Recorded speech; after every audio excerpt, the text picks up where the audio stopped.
Assalamualaikum warahmatullahi wabarakatuh. Kami dari kelompok 5, 12 MIPA 5 akan menjelaskan PPT kami mengenai unsur periode 3. Yang pertama yaitu kelimpahan dan keberadaannya di alam. Saya Nailul Hamidah, presensi 24, akan menjelaskan submateri bagian kelimpahan dan keberadaan di alam. Yang pertama yaitu natrium atau Na.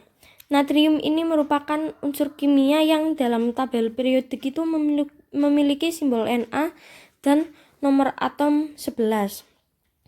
Natrium ini merupakan banyak ditemukan yang di bintang-bintang dan juga merupakan elemen terbanyak keempat di bumi, yaitu terkandung sekitar 2,6% di kerak bumi. Unsur ini merupakan unsur terbanyak dalam grup logam alkali. Logam alkali ini yang termasuk yang sangat reaktif sehingga di alam tidak terdapat dalam keadaan bebas, melainkan dalam keadaan terikat dalam bentuk senyawa. Natrium juga merupakan sebuah logam lunak yang berwarna putih keperakan dengan isotopnya itu yang stabil dan merupakan unsur yang melimpah dan terdapat dalam sejumlah mineral seperti feldspar, sodalit, dan garam batu. Banyak juga garam natrium yang sangat mudah larut dalam air. Oleh karena itu terdapat dalam jumlah yang signifikan dalam badan air bumi. Kelimpahan terbesar dalam laut natrium ini yaitu sebagai natrium klorida. Yang kedua, magnesium merupakan unsur kimia yang memiliki simbol Mg dan juga nomor atom 12. Magnesium ini merupakan elemen terbanyak ke-8 yang membentuk 2% berat kulit bumi serta unsur terlarut ketiga terbanyak pada air larut. Selain itu, kelimpahan magnesium ini di alam sekitar 1,93% dan banyak dijumpai di alam pada lapisan-lapisan batuan dalam bentuk mineral seperti dolomit, magnesit, dan epsomit. Selain itu, unsur bebasnya dari magnesium ini tidak ditemukan secara alami di bumi karena sifatnya yang sangat reaktif. Meskipun dapat diproduksi, magnesium segera terlapisi oleh lapisan tipis oksidanya yang melindungi sebagian reaktivitasnya. Yang ketiga yaitu aluminium. Aluminium merupakan unsur kimia dalam tabel periodik yang memiliki simbol Al dan nomor atom 13. Aluminium ini merupakan unsur logam periode ketiga terpenting dari sistem periodik unsur. Walaupun tidak terdapat bebas di alam, namun aluminium ini tersebar luas di kerak bumi. Aluminium juga merupakan unsur dengan presentase terbesar ketiga di kerak bumi setelah oksigen dan silikon. Aluminium ini bukan jenis logam berat, tetapi merupakan elemen yang berjumlah sekitar 8% dari permukaan bumi dan paling berlimpah ketiga itu selain oksigen dan silikon. Di alam, aluminium banyak ditemukan dalam bentuk silikat. Aluminium ditemukan di bebatuan yang mengandung aluminosilikat, korundum, kriolin, dan bauksit. Selanjutnya yaitu silikon. Silikon merupakan suatu unsur kimia dalam tabel periodik yang memiliki lambang Si dan nomor atom 14. Silikon ini merupakan unsur terbanyak kedua di bumi setelah oksigen. Unsur ini tersebar di kerak bumi itu sebagai mineral silikat dan silikon dioksida atau kuarsa. Selanjutnya yaitu fosfor. Di alam, fosfor ini ditemukan dalam tidak ditemukan dalam keadaan bebas, melainkan dalam bentuk senyawa. Fosfor ini di dalam tabel periodik memiliki lambang P. Fosfor untuk di alam ini biasanya terdapat sebagai mineral apatit dan batuan fosfat. Sebagian besar fosfor ditemukan pada bebatuan fosfat sebagai senyawa fluorapatit dan kloropatit. Sedangkan fosfor bebas ini merupakan molekul tetraatomik P4 yang mempunyai dua bentuk kristal, yaitu fosfor merah dan fosfor putih. Selanjutnya yaitu sulfur. Belerang atau sulfur yang dalam unsur kimia ini di dalam tabel periodiknya memiliki lambang S dan nomor atom 16. Belerang ini dapat di alam ini dalam keadaan bebas sebagai kristal S8 atau amorf.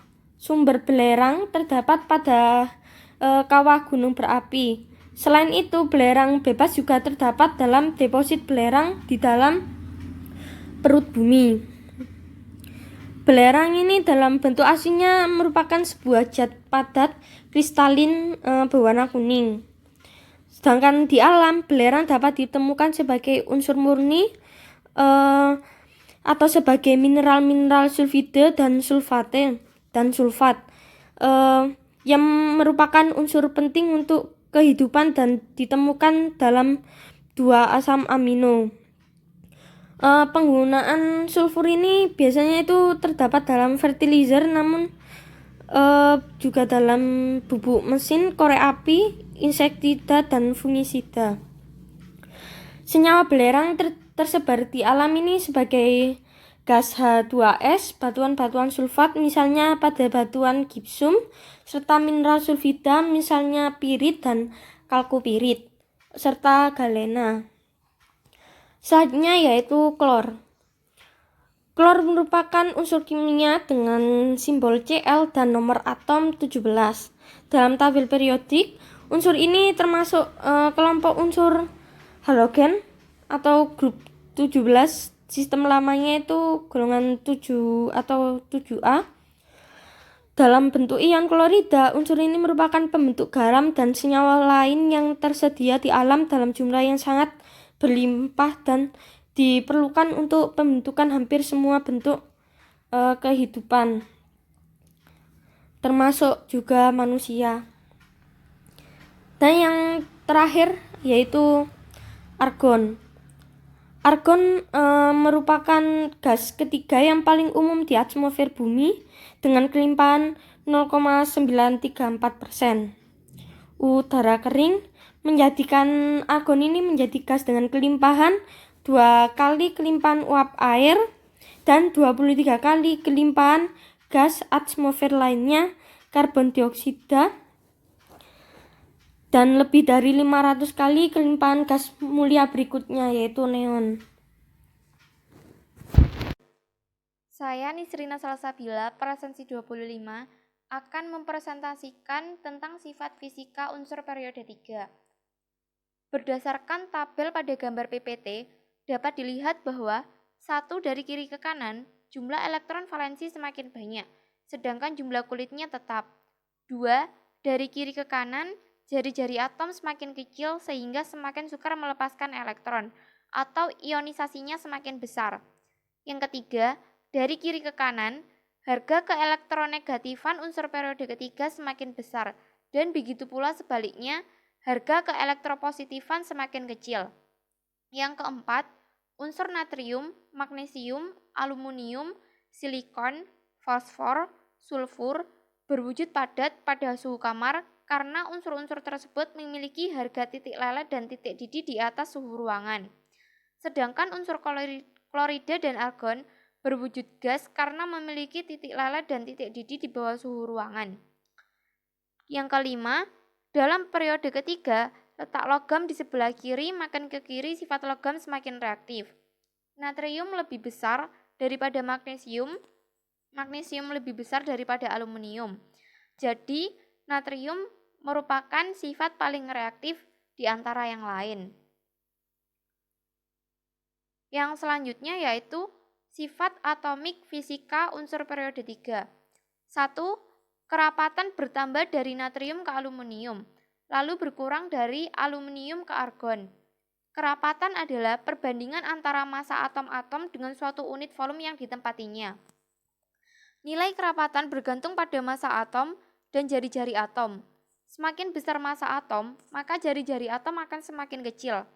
Karena kekuatan tarik-menarik antar inti atom dengan kulit terluar semakin kuat sehingga menyebabkan kerapatan dari natrium ke aluminium semakin besar. Nilai kerapatan semilogam silikon tinggi terkait dengan kekuatan ikatan kovalennya dalam struktur kovalen raksasa. Selanjutnya, variasi nilai kerapan non-logam fosfor dan argon terkait dengan kekuatan gaya London, yaitu sulfur lebih besar daripada fosfor, fosfor lebih besar daripada klorida, klorida lebih besar daripada argon.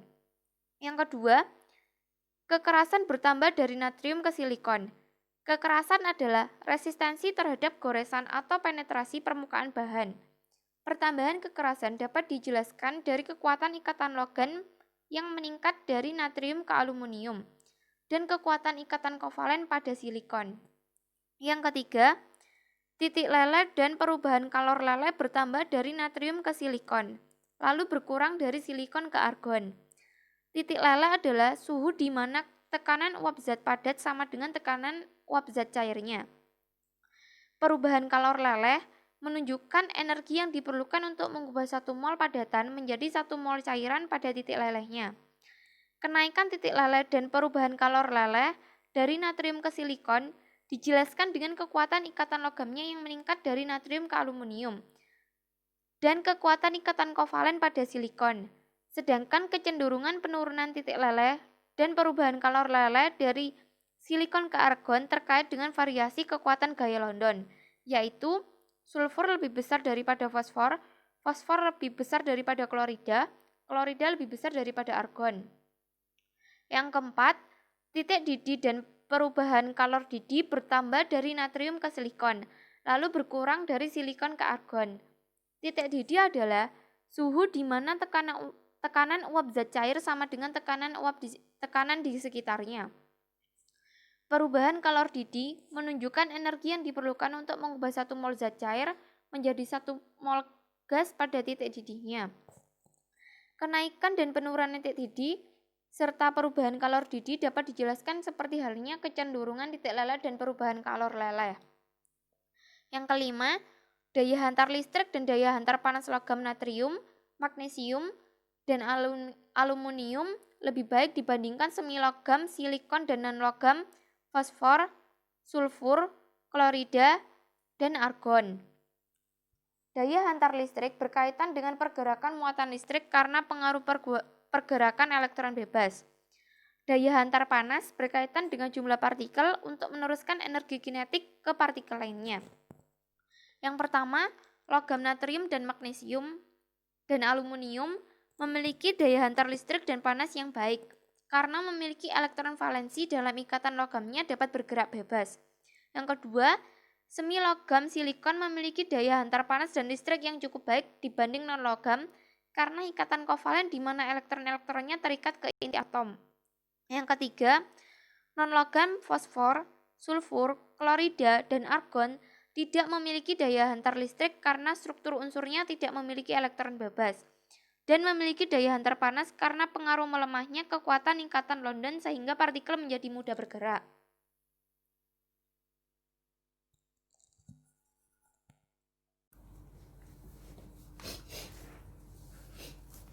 Assalamualaikum warahmatullahi wabarakatuh.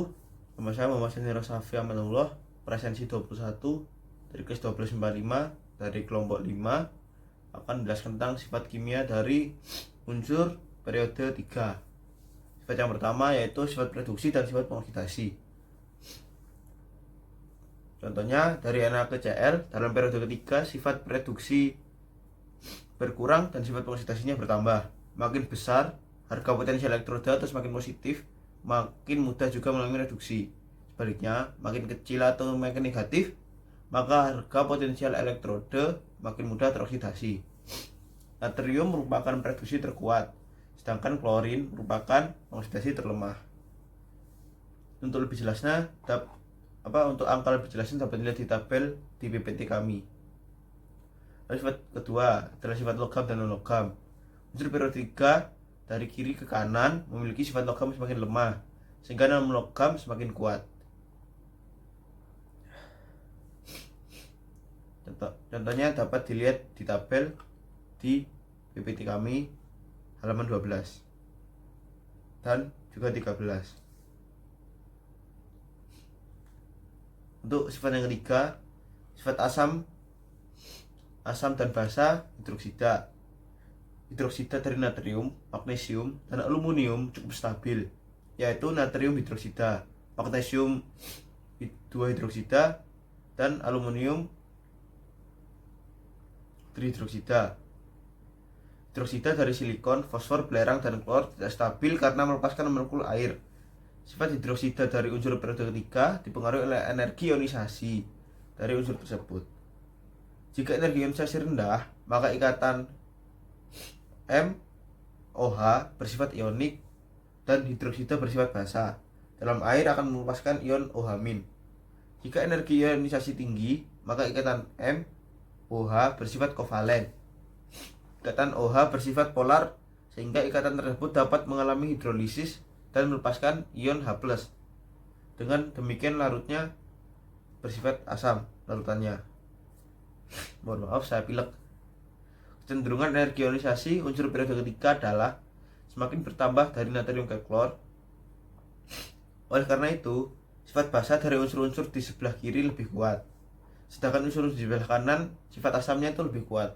Lebih jelas dalam memahami sifat basa hidroksida unsur periode ketiga dapat dilihat di tabel. Lalu saya akan membahas tentang soal nomor 4. Nomor 4. Dan pertanyaan adalah pernyataan yang paling tepat mengenai sifat unsur periode ketiga adalah dengan opsi A, semakin ke kanan energi ionisasi semakin kecil, dan B, semakin ke kanan sifat reduktornya meningkat, C, titik didih naik secara teratur ke kanan, lalu D, titik lebur naik secara teratur ke kanan, lalu E, titik didih naik sampai maksimum pada SI, kemudian turun secara tajam pada PB. Lalu dari pembahasan kelompok kami, jawabannya adalah E, yaitu pembahasannya kecenderungan energi ionisasi unsur periode ketiga semakin ke kanan, energi ionisasi cenderung bertambah.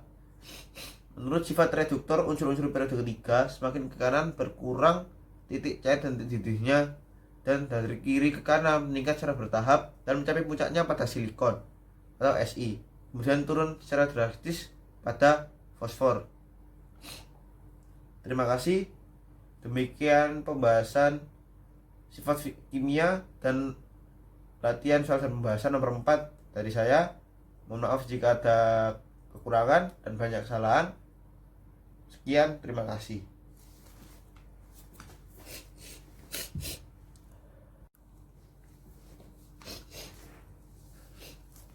Assalamualaikum warahmatullahi wabarakatuh. Nama saya Muhammad Sanira Safi Amanullah, presensi 21 dari kelas 1245 dari kelompok 5 akan menjelaskan tentang sifat kimia dari unsur periode 3. Sifat yang pertama yaitu sifat reduksi dan sifat pengoksidasi.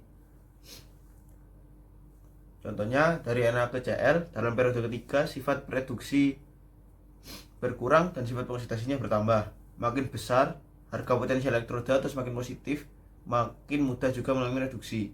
Sebaliknya, makin kecil atau makin negatif, maka harga potensial elektroda makin mudah teroksidasi. Natrium merupakan reduksi terkuat, sedangkan klorin merupakan oksidasi terlemah. Untuk lebih jelasnya, untuk angka lebih jelasnya dapat dilihat di tabel di PPT kami. Lalu sifat kedua adalah sifat logam dan non-logam. Unsur periodika dari kiri ke kanan memiliki sifat logam semakin lemah, sehingga non-logam semakin kuat. Contohnya dapat dilihat di tabel di PPT kami halaman 12 dan juga 13. Untuk sifat yang ketiga, sifat asam dan basa hidroksida. Hidroksida dari natrium, magnesium, dan aluminium cukup stabil, yaitu natrium hidroksida, magnesium 2 hidroksida, dan aluminium trihidroksida. Hidroksida dari silikon, fosfor, belerang, dan klor tidak stabil karena melepaskan molekul air. Sifat hidroksida dari unsur periode ketiga dipengaruhi oleh energi ionisasi dari unsur tersebut. Jika energi ionisasi rendah, maka ikatan MOH bersifat ionik dan hidroksida bersifat basa. Dalam air akan melepaskan ion OH-. Jika energi ionisasi tinggi, maka ikatan MOH bersifat kovalen. Ikatan OH bersifat polar, sehingga ikatan tersebut dapat mengalami hidrolisis dan melepaskan ion H+. Dengan demikian larutnya bersifat asam larutannya. Mohon maaf saya pilek. Kecenderungan energi ionisasi unsur periode ketiga adalah semakin bertambah dari natrium ke klor. Oleh karena itu, sifat basa dari unsur-unsur di sebelah kiri lebih kuat, sedangkan unsur di sebelah kanan sifat asamnya itu lebih kuat. Lebih jelas dalam memahami sifat basa hidroksida unsur periode ketiga dapat dilihat di tabel. Lalu saya akan membahas tentang soal nomor 4. Nomor 4.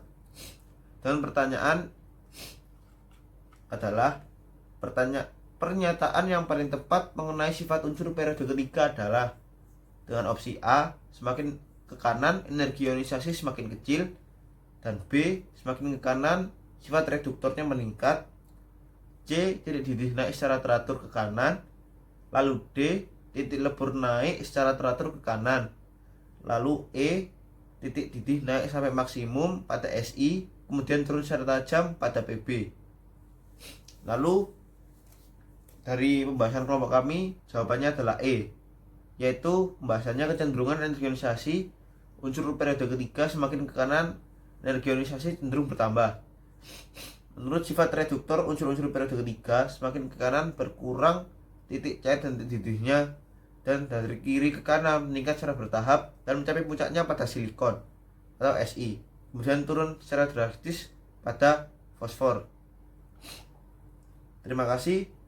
Demikian pembahasan sifat kimia dan latihan soal dan pembahasan nomor 4 dari saya.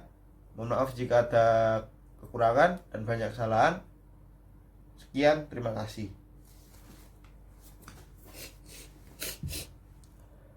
Assalamualaikum warahmatullahi wabarakatuh. Saya Nabintang Alvarus Takunulillah, presensi 22 dari 12 MIPA 5, ingin menjelaskan pembuatan kimia. Yang pertama adalah pembuatan natrium atau Na, dibuat dengan cara elektrolisis leburan NaCl, yaitu NaCl itu dibagi menjadi Na+ ditambah Cl-.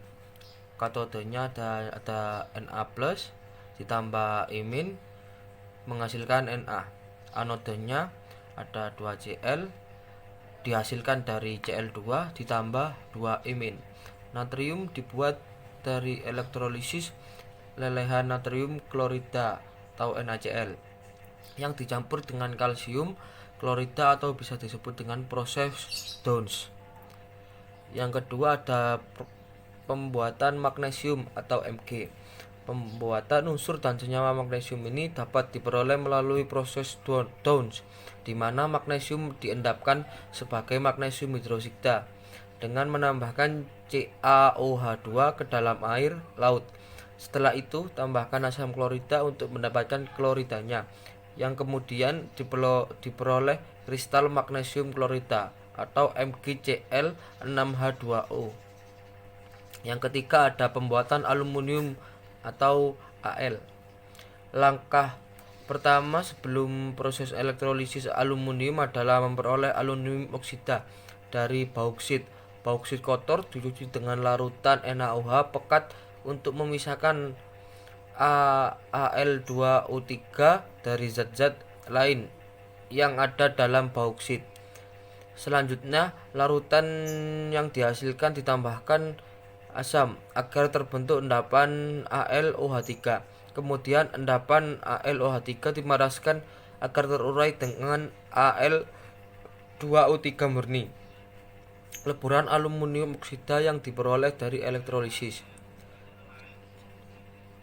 Dalam proses elektrolisis dihasilkan aluminium di katode dan di anode, terbentuk gas O2 dan CO2 reaksi seperti Al2O3 dari 2Al3 ditambah 1 ditambah 3O2-1. Katodenya Al3 plus ditambah 3E menghasilkan Al. Anodenya 2O2- dihasilkan dari O2 ditambah 4E. Jadi C ditambah 2O2- menghasilkan CO2 plus 4E. Yang keempat, pembuatan silikon atau Si. Pembuatan unsur dan senyawa silikon dapat diperoleh dengan cara mencampurkan silika dan kokas sebagai reduktor dan memanaskan dalam tanur listrik pada suhu 3000 Celcius dengan reaksi SiO2 ditambah C ditambah CSI ditambah 2CO2. Yang kelima adalah pembuatan fosfor atau P. Yang pertama, pembuatan fosfor putih. Fosfor putih pertama kali dibuat oleh Ning Brand pada 1669. Ilmuwan kimia ini awalnya membuat fosfor putih dengan cara memanaskan urin dari pasir, kemudian mengkondensasikan uapnya melalui air. Unsur yang diperoleh dapat mengeluarkan cahaya sehingga unsur tersebut dinamakan fosforus. Selanjutnya, Wohler memperkenalkan cara modern untuk memperoleh fosfor putih. Caranya dengan mereduksi kalsium fosfat, pasir, dan batang karbon pada suhu 1300 derajat Celcius dalam tungku pembakaran listrik. Reaksinya 2Ca3 PO4 2 ditambah 6 SiO2 ditambah 10C menghasilkan 6CaSiO3 10 ditambah 10CO ditambah P4. Yang B, cara Claus. Pengolahan belerang dengan cara Claus menggunakan bahan baku gas asam mulia, asam sulfida H2S. Gas H2S dapat diperoleh dari hasil pembakaran kokas. Prosesnya, gas H2S dioksidasikan dengan oksigen agar menghasilkan gas SO2. Gas SO2 yang dihasilkan dicampurkan dengan gas H2S sehingga dihasilkan belerang cair. Hasilnya H2S ditambah 3/2O2 SO2 ditambah H2O hanya sama dengan min 123,9 kilokalori. SO2 ditambah 2H2S yang selanjutnya 3S ditambah H2O hanya sama dengan min 34,2 kilokalori. Yang keenam, pembuatan sulfur atau es. Belerang diperoleh dengan proses freeze, yaitu dengan uap panas ke dalam tanah yang mengandung belerang melalui pipa agar mencair. Belerang yang telah mencair dipompa keluar dengan tekanan udara. Yang ketujuh adalah pembuatan klorin atau Cl. Elektrolisis larutan garam dapur. Dalam perdagangan, klorin diproduksi secara besar-besaran dengan proteksi elektrolisis larutan garam dapur. Proses ini menggunakan anode grafit dan katode raksa. Reaksi yang terjadi sebagai berikut. Katode min 2Cl- dihasilkan dari 2Cl2 ditambah 2E-. Anode plus 2H2O ditambah 2E- menghasilkan 2O2- plus H2O.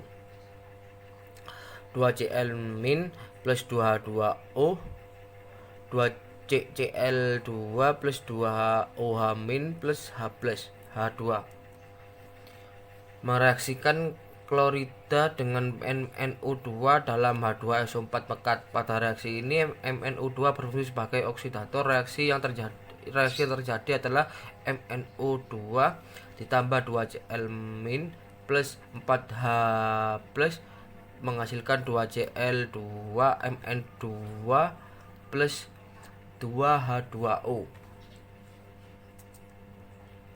Pembuatan argon atau air. Argon ditemukan pertama kali oleh Lord Rayleigh dan William Ramsay. Merupakan gas yang berwarna dan berasa yang keluar dari gunung berapi dan kurang lebih 0,93% terdapat di udara. Argon bersifat tidak reaktif seperti halnya gas mulia yang lain. Argon dapat diperoleh dengan cara memanaskan udara dengan CaC2. Terdapat sekitar 1% argon di atmosfer, terbentuk di atmosfer sebagai akibat dari proses sinar kosmik. Argon dapat digunakan sebagai pengisi bola lampu karena argon tidak bereaksi dengan kawat lampu. Adanya bahan ini membuat logam pijar pada lampu tidak cepat rusak. Dipakai dalam industri logam sebagai inert saat pemotongan dan proses lainnya, untuk membuat lapisan pelindung pada berbagai macam proses, untuk mendeteksi sumber air tanah, dan dipakai dalam roda mobil mewah. Yang kedelapan adalah natrium atau Na.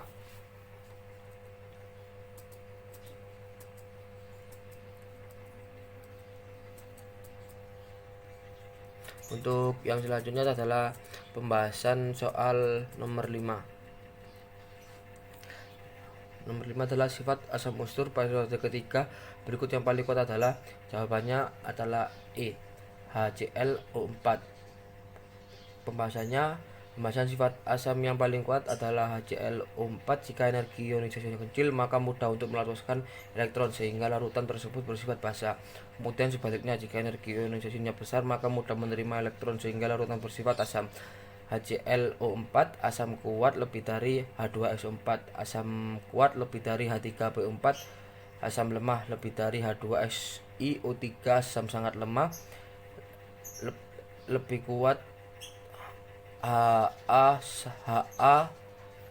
HaLO2 amfoter. Sekian dari saya. Wassalamualaikum warahmatullahi wabarakatuh. Assalamualaikum warahmatullahi wabarakatuh. Saya Nailul Karimah, presensi 23 akan mempresentasikan kegunaan unsur periode 3.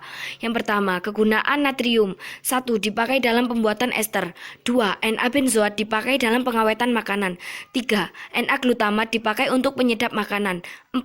Isi dari lampu kabut dalam kendaraan bermotor. 5. NaOH dipakai untuk membuat sabun, deterjen, dan kertas. 6. NaHCO3 dipakai sebagai pengembang kue. 7. Memurnikan logam K, Rb, dan Cs. 8. NaCO3 pembuatan kaca dan pemurnian air sadah.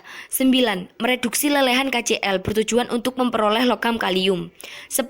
Untuk membentuk natrium karbida Na2C2. Selanjutnya, kegunaan magnesium. Yang pertama, dipakai pada proses produksi logam, kaca, dan semen. 2. Untuk membuat konstruksi pesawat. Logamnya disebut magnalum. 3. Pemisah sulfur dari besi dan baja. 4. Dipakai pada lempeng yang digunakan di industri percetakan. 5. Untuk membuat lampu kilat. 6. Sebagai katalis reaksi organik.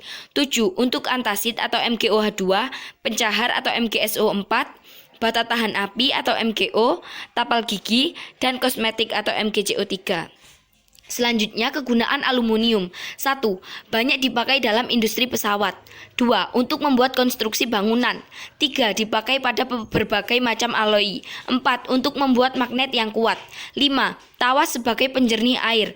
6. Untuk membuat logam hibrid yang dipakai pada pesawat luar angkasa. 7. Membuat berbagai alat masak.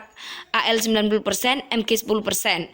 8. Menghasilkan permata berwarna-warni, sapphire, topaz, dan lain-lain. Selanjutnya, kegunaan silikon. 1. Dipakai dalam pembuatan kaca, SiO2. 2. Terutama dipakai dalam pembuatan semikonduktor. 3. Digunakan untuk membuat aloi bersama aluminium, magnesium, dan tembaga. 4. Untuk membuat enamel. 5. Untuk membuat IC. 6. Tanah liat untuk membuat semen. 7. SiC untuk pemotong. Selanjutnya kegunaan fosfor. 1. Fosforus putih untuk pembuatan asam sulfat. 2. Fosforus merah untuk korek api. 3. Sebagai bahan dasar pada pembuatan pupuk fosfat dan superfosfat, amofos atau NPK di industri pupuk. Selanjutnya kegunaan sulfur. 1. Dipakai sebagai bahan dasar pembuatan asam sulfat. 2. Digunakan dalam baterai. 3. Dipakai pada fungisida dan pembuatan pupuk. 4. Digunakan pada korek dan kembang api. 5. Digunakan sebagai pelarut dalam berbagai proses. 6. Elektrolit aqua, tawas, pupuk Za NH4SO4. 7. Gips MgSO4. 8. Obat pencahar atau garam Inggris. 9. Bahan vulkanisasi karet. Selanjutnya kegunaan klor. 1. Dipakai pada proses pemurnian air. 2. Cl2 dipakai pada disinfektan. 3. KCl digunakan sebagai pupuk. 4. ZnCl2 digunakan sebagai solder. 5. NH4Cl digunakan sebagai pengisi baterai. 6. Digunakan untuk menghilangkan tinta dalam proses daur ulang kertas. 7. Dipakai untuk membunuh bakteri pada air minum. 8. Dipakai pada berbagai macam industri. 9. Klorat dan perklorat untuk bahan peledak dan roket. Kegunaan argon. Yang pertama, sebagai pengisi bola lampu karena argon tidak bereaksi dengan kawat lampu. 2. Dipakai dalam industri logam sebagai inert saat pemotongan dan proses lainnya. 3. Untuk membuat lapisan pelindung pada berbagai macam proses. 4. Untuk mendeteksi sumber air tanah. 5. Dipakai dalam roda mobil mewah. 6. Pembuatan silikon. 7. Lampu bohlam, pink dan biru. Untuk soal yang nomor 2, unsur periode ketiga yang dihasilkan dengan cara Frost adalah untuk jawaban yang benar yaitu B, belerang. Karena pada pembuatan belerang ini juga dapat menggunakan cara Frost dan juga cara Claus.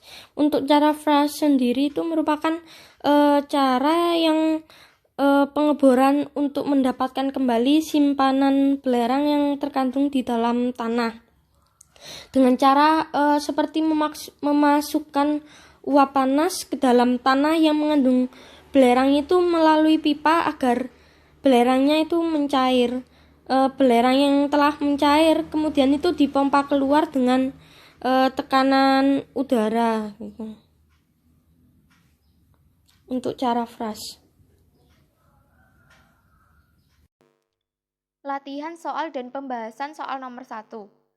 Berdasarkan sifat reduktornya, urutan yang benar dari unsur periode ketiga dari yang terendah ke yang terbesar sifat reduktornya adalah A. Natrium, B. Klorida, C. Magnesium, D. Aluminium, E. Silikon. Jawaban yang benar adalah A. Natrium. Alasannya, urutan unsur-unsur periode 3 berdasarkan sifat reduktor yang semakin meningkat adalah dari kanan ke kiri, atau dari argon sampai ke natrium. Urutannya yaitu argon, klorida, sulfur, fosfor, silikon, aluminium, magnesium, dan natrium. Unsur natrium merupakan logam yang bersifat reduktor paling kuat di antara unsur-unsur periode 3 yang lain. Latihan soal dan pembahasan dari Bu Pena halaman 105 nomor 7. Soalnya, unsur Al, Si, dan S merupakan unsur periode ketiga. Tentukan konfigurasi elektron ketiga unsur tersebut. Setelah itu, tentukan unsur yang termasuk logam, metaloid, dan non-logam. Jawabannya, yang pertama, Al, N sama dengan Ne 3S pangkat 2, 3P pangkat 1, itu termasuk unsur logam. Yang kedua, Si sama dengan Ne 3S pangkat 2, 3P pangkat 2, itu termasuk unsur metaloid. Yang ketiga, S sama dengan Ne 3S pangkat 2, 3P pangkat 4, itu termasuk unsur non-logam. Pembahasannya, aluminium ialah unsur kimia. Aluminium memiliki lambang Al yang mana merupakan logam paling berlimpah atau jenis logam berat. Dari ketujuh unsur yang termasuk dalam metaloid, Si merupakan salah satu dari ketujuh unsur tersebut karena sifatnya yang lebih rapuh dari logam tetapi kurang rapuh dari non-logam. S merupakan non-logam karena ditemukan di bagian atas tabel periodik.